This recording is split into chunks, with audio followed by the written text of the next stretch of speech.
Yo, what's up everybody? My name's JOTIS, and this is how I made my new track, Deluge. So, the entirety of Deluge is actually built on this one pluck idea that I had back in August of 2025. So as I was just messing around, I found this cool little sound on Spire.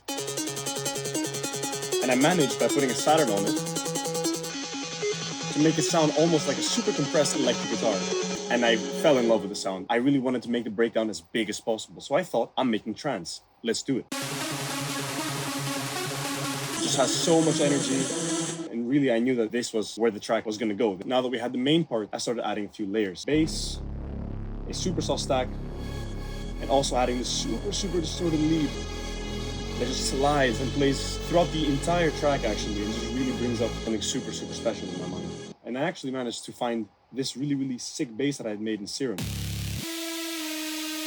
Of course, add a breakbeat to this.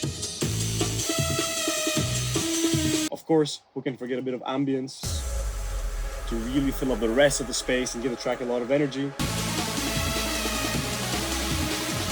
As with any good drop, the best place to start is making the kick. I always like making my own kicks myself, so I only use samples for texturing, and everything else is all me. I mostly use Kick 2 and a lot of other plugins.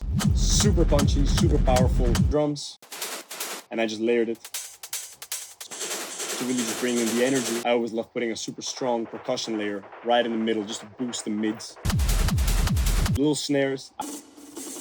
Lead over the drop is pretty much the same lead that I've used so far in the entirety of the track. High pass, bring in the lead,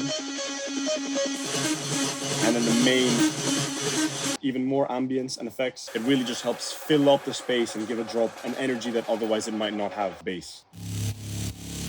But of course we can't forget wire stabs on the drop. Thank you guys so much for watching. My name is JOTIS, and it's been a pleasure. Take care.